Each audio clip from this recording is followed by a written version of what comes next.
जय हिंद दोस्तों। मैं आप लोगों के सामने आज विश्वसनीयता को लेकर के आया हूं, जो कि बीएड का एक टॉपिक है। बीएड चौथा पेपर का हम आपको ये बताने का प्रयास करेंगे कि विश्वसनीयता कहते किसे हैं। तो यहाँ पे सर्वप्रथम हम ये देखने का प्रयास करेंगे कि जो विश्वसनीयता होती है उसको शाब्दिक अर्थों में देखा जाए तो विश्वसनीयता का शाब्दिक अर्थ होता है विश्वास करने की सीमा से है।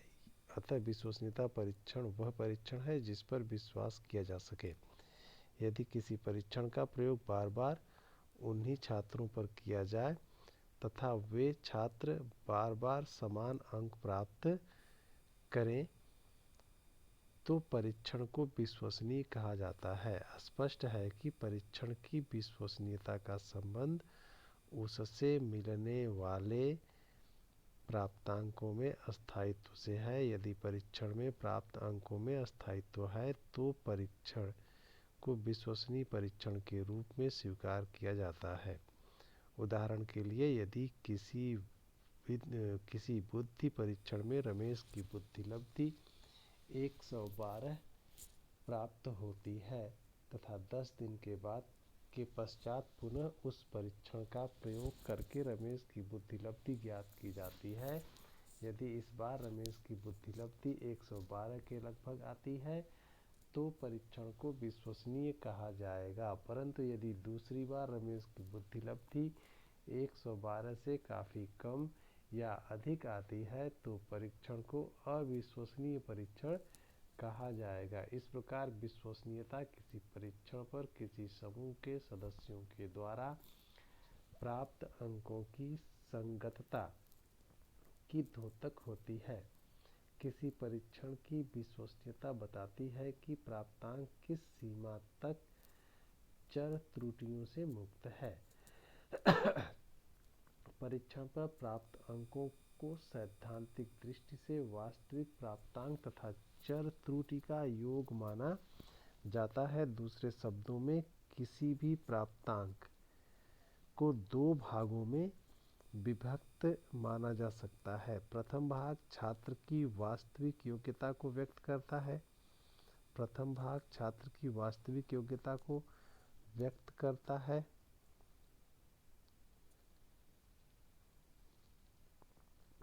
करता है जिसे वास्तविक या सत्य प्राप्तांक कहा जाता है, जबकि द्वितीय भाग मापन में हुई त्रुटि का द्योतक होता है जिसे त्रुटि या ई अंग्रेजी के ई अक्षर से इंगित किया जाता है त्रुटि अंक कहा जाता है। अतः x equal to T plus E यानी विचलन के रूप में इसको लिखा जाए तो x equal to small T plus small E. क्योंकि त्रुटि ई शून्य के दोनों ओर रैंडम रूप से वितरित मानी जा सकती है, इसलिए प्रसरण वेरिएंस के रूप में उपरोक्त समीकरण को लिखा जा सकता है। S T X square equal to S T T square plus S T E square. कुल प्रसरण यानी टोटल वेरिएंस बराबर सत्य प्रसरण प्लस त्रुटि प्रसरण, यानी कि सत्य प्रसरण को ट्रू वेरिएंस और त्रुटि प्रसरण को एरर वेरिएंस कहेंगे। निसंदेह इस समीकरण में कुल प्रसरण को एस टी एक्स स्क्वायर से तथा सत्य प्रसरण को एस टी स्क्वायर से तथा त्रुटि प्रसरण को एस टी ई स्क्वायर से इंगित किया गया है। इस समीकरण के दोनों पक्षों को कुल प्रसरण एक्स स्क्वायर 2 से भाग देने पर 1 equal to X T S T T square upon S T X square plus S T E square upon S T X square आता है। तो उपरोक्त समीकरण के दाएं पक्ष का प्रथम पद परीक्षण की विश्वसनीयता को इंगित करता है।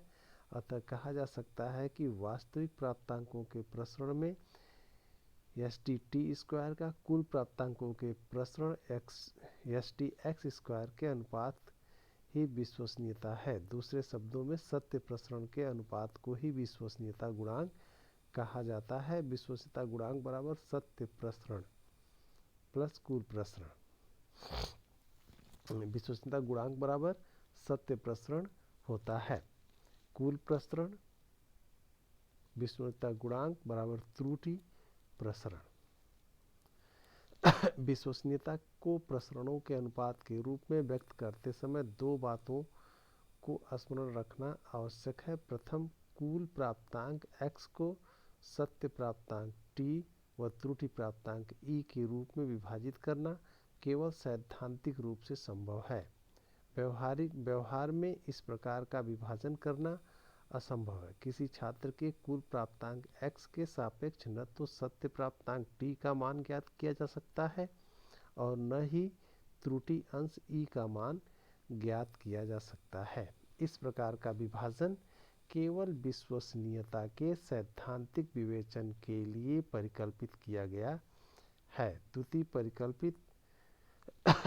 परिकल्पित की गई त्रुटि e शून्य के दोनों ओर रैंडम ढंग से विचरित होती है। कहने का अर्थ है कि अंश e का मान कम भी हो सकता है तथा अधिक भी हो सकता है, अथवा धनात्मक भी हो सकता है अथवा ऋणात्मक भी हो सकता है। तो इस प्रकार हम विश्वसनीयता के अर्थ को समझ सके हैं। अब हम बात करेंगे कि उसकी परिभाषा क्या होती है, परंतु इससे पहले मैं आप लोगों से ये कहना चाहूँगा कि आप लोग इस ज्ञान को लोगों में शेयर करें ताकि अधिक से अधिक लोग इसको जान सकें। और परिभाषा के रूप में पहली परिभाषा देखते हैं। अनातासी के अनुसार परीक्षण की विश्वसनीयता से अभिप्राय भिन्न भिन्न अवसरों पर या समतुल्य पदों के भिन्न भिन्न विन्यासों पर किसी व्यक्ति के द्वारा प्राप्त अंकों की संगति से है। अर्थात हम यह कहेंगे कि जो विश्वसनीयता होती है, अनातासी के अनुसार परीक्षण की विश्वसनीयता से अभिप्राय है कि हम किसी भी समय किसी भी अवसर पर समतुल्य पदों के भिन्न भिन्न विन्यासों के द्वारा किसी एक व्यक्ति के द्वारा जो प्राप्त अंक होते हैं और वो बार बार प्राप्त अंकों की हम तुलना करते हैं तो उसमें संगति पाई जाती है, उसे ही हम विश्वसनीय परीक्षण कहेंगे। स्टेडोला व स्टोइल के शब्दों में हम कह सकते हैं कि विश्वसनीयता को किसी समूह के व्यक्तियों के लिए समतुल्य परीक्षणों पर प्राप्तांकों को दो या दो से अधिक विन्यासों के मध्य सहसंबंध के रूप में परिभाषित किया जाता है। गिलफोर्ड महोदय ने भी विश्वसनीयता को परिभाषित करते हुए कहा है कि विश्वसनीयता परीक्षण प्राप्तांकों के सत्य प्रसरण का अनुपात है। विश्वसनीयता को स्थिरता गुणांक भी कहा जाता है, समतुल्यता गुणांक तथा सजीवता गुणांक के रूप में भी परिभाषित किया जाता है। भौतिक मापन की तुलना में शैक्षिक मापन सामान्यतः कम विश्वसनीय होते हैं। यानी कि कहने का तात्पर्य हमारा यह है कि यहाँ पे जो भौतिक मापन होता है वह अधिक विश्वसनीय होता है और शैक्षिक मापन जो है कम विश्वसनीय होता है। हालांकि इनके विश्वसनीय होने और न होने के कुछ महत्वपूर्ण कारण भी हैं जो प्रभावित करते हैं कि यह कितना विश्वसनीय होगा। तो हम सर्वप्रथम बात करते हैं कि भौतिक मापन के विश्वसनीय होने के कौन कौन से महत्वपूर्ण कारक होते हैं। तो जब हम भौतिक मापन की बात करते हैं तो उसकी पहली विशेषता होती है कि भौतिक विशेषताओं का मापन प्रत्यक्ष विधि के द्वारा किया जाता है। दूसरी विशेषता होती है भौतिक विशेषताएं साधारणतया अस्थायी प्रकृति की होती हैं। तीसरी विशेषता होती है कि मापन में प्रयुक्त उपकरण अधिक यथार्थ होते हैं।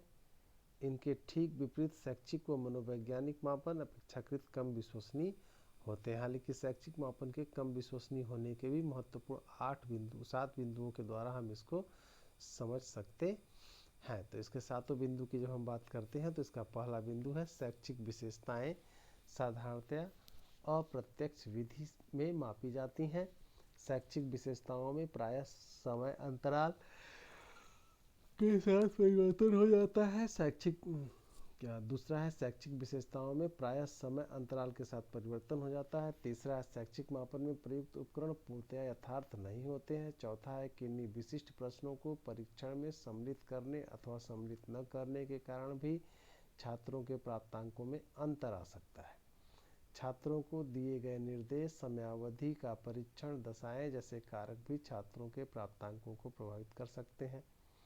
उत्तर पुस्तिकाओं के अंकन में परीक्षक द्वारा हुई त्रुटियां भी छात्रों के प्राप्तांकों को प्रभावित कर सकती हैं।